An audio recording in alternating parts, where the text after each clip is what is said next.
Assalamualaikum warahmatullahi wabarakatuh. Om Swastiastu, Sugeng Dalu teman-teman semuanya. Dimanapun kalian berada, semoga kalian sehat selalu dan tetap dalam lindungan yang maha kuasa. Kali ini Vicky Tanaka akan membawakan cerita yang berjudul Tumbal Stasiun. Selamat mendengarkan dan disiapkan cemilannya. Hari itu pasca libur kerja, saya menyempatkan mengunjungi seorang teman lama, yaitu seorang teman saat kami masih bersekolah SMA dahulu. Ketika saat itu saya menghubunginya dan membuat janji temu di tempat biasa, di tempat di mana kami biasa menghabiskan hari-hari sewaktu masih menjadi anak sekolah. Saya pun pergi dengan menggunakan transportasi kereta api. Bukan tanpa sebab saya menggunakan jasa kereta api, itu dikarenakan tempat tinggal saya kini sudah berpindah kota. Saya pun pergi ke stasiun untuk membeli satu tiket keberangkatan. Ketika saat saya menuju loket, saya pun bertemu dengan salah satu calo yang ada di sana. Pak, ujarnya memanggil saya.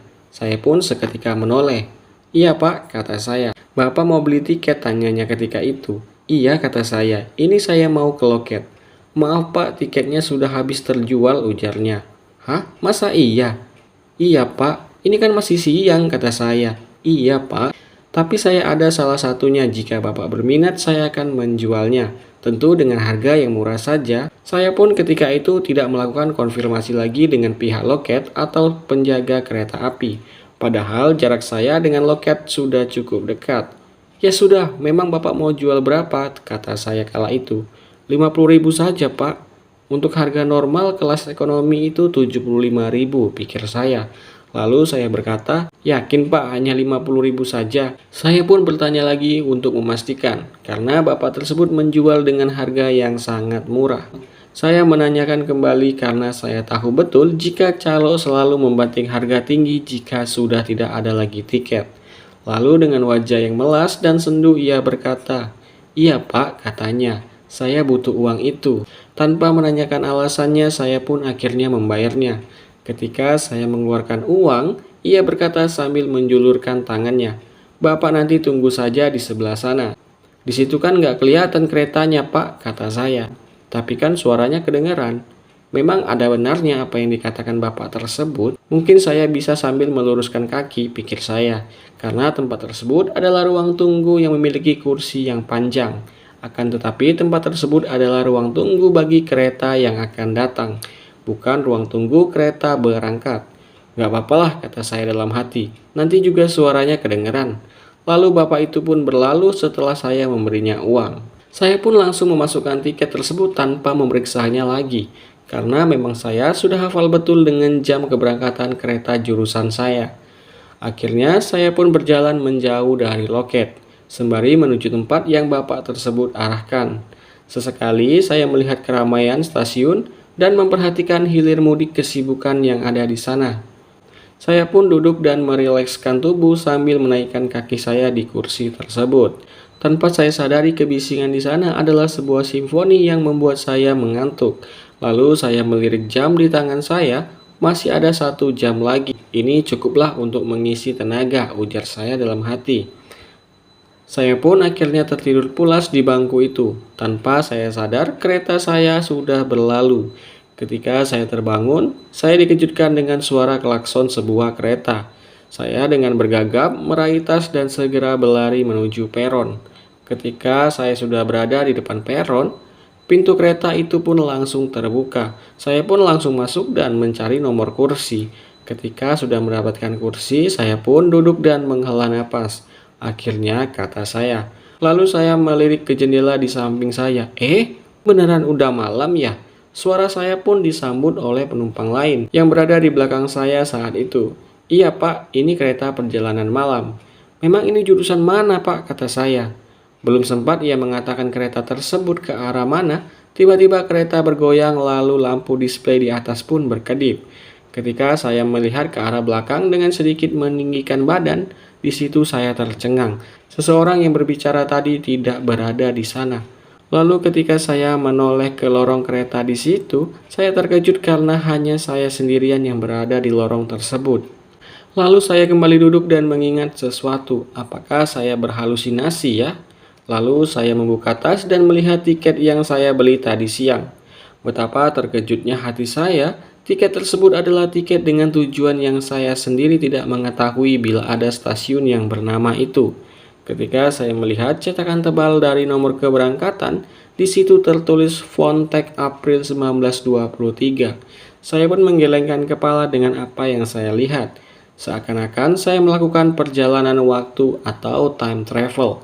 Tak mau berdiam saja, saya harus mencari jawabannya. Lalu saya berjalan meninggalkan gerbong untuk mencari penumpang lain. Di situ saya belum menyadari jika cat dan bentuk kereta tersebut telah berubah menjadi kereta dengan desain seperti kereta pada zaman perang. Ketika saya menundukkan kepala dan melihat lagi di jendela, tidak ada sedikit pun cahaya ataupun rumah-rumah yang kami lewati. Semua hanya pepohonan dan semak-semak belukar. Lalu tak berapa lama gerbong tersebut seperti ada suara keributan. Saya pun segera mendekati suara tersebut.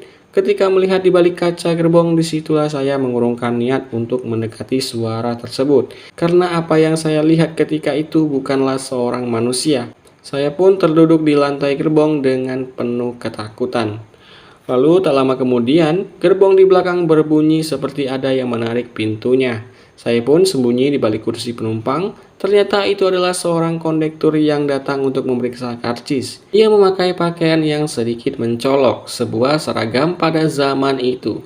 Sedikit lega, namun tetap saja kereta ini dan semua isinya pastilah sesuatu yang ganjil. Ketika ia mulai mendekati saya, ia memandangi saya sebentar lalu ia pergi begitu saja. Saya pun bingung dan berlari membelakanginya, lalu lari ke gerbong bagian belakang. Tak lama kemudian saya pun bertemu dengan gerbong yang diisi dengan penumpang yang sangat ramai. Saya pun memperhatikan mereka satu persatu. Mereka berbicara dan tertawa, namun tidak ada yang bisa melihat saya. Mungkin karena semua penumpang di sana tidak ada satupun yang memiliki bola mata. Lubang mata mereka tampak kosong dan menghitam. Lalu ada sesosok makhluk di balik kamar kecil di bagian kereta. Ia mengenakan baju bergaun putih, memiliki kuku yang panjang dan mata yang terus mengeluarkan darah. Saya pun berusaha melewatinya dengan tidak mengeluarkan suara sedikit pun. Namun sepertinya ia mengetahui keberadaan saya kala itu. Itu sangat terlihat dari caranya bergerak. Karena ketika itu saya melihat hidungnya seolah-olah mengendus sesuatu. Hampir mati rasanya berada di dalam sana dengan semua kengerian dan pemandangan yang ada di sana. Saya pun dengan cepat menyeberang ke gerbong selanjutnya. Ternyata semakin ke belakang, makhluk-makhluk yang berada di sana semuanya tidak memiliki mata. Lalu saya pun mengubah tujuan dengan terus maju menuju gerbong yang paling depan. Akhirnya saya bersinggungan dengan kondektur itu kembali. Namun seperti biasa, ia sepertinya tidak melihat saya lagi. Tegang dan ketakutan di setiap gerbongnya membuat saya harus memaksakan diri agar dapat mengetahui apa yang sebenarnya terjadi. Dua gerbong sebelum gerbong masinis, justru di sana lebih mengerikan dari gerbong-gerbong sebelumnya, yaitu gerbong yang diisi dengan orang-orang yang merangkak dan berjalan tanpa arah. Mereka layaknya seorang zombie yang akan mencari sesuatu. Namun sangat disayangkan, mereka seperti orang-orang yang kebingungan. Dari gelagat mereka saat bergerak dan mencari-cari sesuatu, sepertinya mereka sedang mencari bola matanya. Saya ketika itu berpaling dari mereka semua sambil menggigit tangan saya karena pemandangan itu sangat-sangatlah mengerikan. Ditambah dengan suasana yang dingin dan lembab, serta uapan bau darah dan amis yang pekat mengisi seluruh bagian ruangan gerbong tersebut. Lalu tak berapa lama, saya memalingkan wajah, terdengar suara tangisan. Ternyata sumber suara tersebut berada di kursi yang paling depan. Saya pun tak berani untuk melihatnya lebih lama. Tanpa saya sadari, ia bergerak secepat kilat, sudah berada di langit-langit gerbong. Ia adalah sesosok kuntilanak. Ketika saya melihatnya berada di sana, tanpa saya sadari saya sudah kencing di celana. Sosok itu pun mendekatkan wajahnya dengan wajah saya. Betapa kencangnya jantung saya kala itu sampai-sampai saya merasakan sesak yang begitu kuat. Sesak itu berada di dalam dada saya. Lalu saya berlari ke depan dengan detak jantung yang hampir pecah rasanya. Pasalnya sosok itu memiliki wajah yang mengerikan dan mata yang bolong, sampai-sampai saya bisa melihat ke dalam matanya yang kosong. Ketika sampai di depan gerbong yang paling depan, Saya pun menggedor-gedor pintunya, namun tidak ada jawaban. Saat itu, kuntilanak itu berjalan di atas udara perlahan-lahan mendekati saya.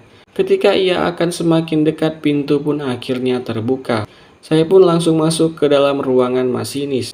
Ternyata di dalam ruangan itu hanya ada seorang laki-laki tua yang saya temui di stasiun tadi siang.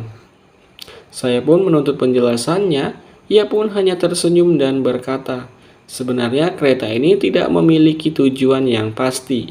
Dan perhatikanlah, rel ini bukan terbuat dari baja, melainkan dari mata-mata penumpang tersebut." "Apa maksudnya?" kata saya. "Sebenarnya kamu adalah seorang tumbal dari stasiun, dan saya bertugas mencari manusia yang seperti kamu. Kamu tentu melihat mereka yang berada di belakang. Itu semua adalah tumbal dari tahun 1923. Kereta ini akan muncul setiap 11 tahun sekali." Lalu saya pun meratapi nasib sambil berdiri di sisi kemudi. Ia pun mengubah wujudnya menjadi sesuatu yang mengerikan. Di tangannya tak lupa ia membawa alat seperti pencungkil. Saya pun memohon kepada makhluk itu dengan mengeluarkan tiket dari tas saya. Namun tanpa peduli ia akan tetap mencungkil mata saya untuk dijadikan budak dari kereta iblis ini. Saya pun semakin takut ketika ia merubah wujud aslinya. Ia adalah iblis yang memiliki tanduk dan ekor seperti rantai. Ketika makhluk itu mendekati saya perhatikan lagi tiket di tangan saya. Tiket tersebut ternyata belum mendapatkan cap atau teken dari kondektur. Itu artinya saya belum sah menjadi seorang penumpang. Ketika saya menunjukkan kepada makhluk itu, ia pun berhenti dan memperhatikan tiket tersebut dengan seksama.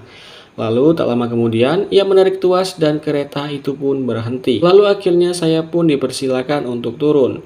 Ketika saya sudah turun, kuntilanak yang berada di gerbong sebelumnya seperti melihat saya dari kaca. Mimik wajahnya seolah-olah sedih akan kepergian saya. Namun di satu waktu ia juga tersenyum, seolah tersirat ia senang saya selamat.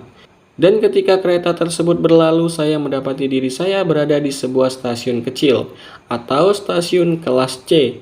Saya pun duduk di sana sambil termenung. Tak lama kemudian teringat dengan kondektur yang melihat saya namun ia tidak menteken tiket saya.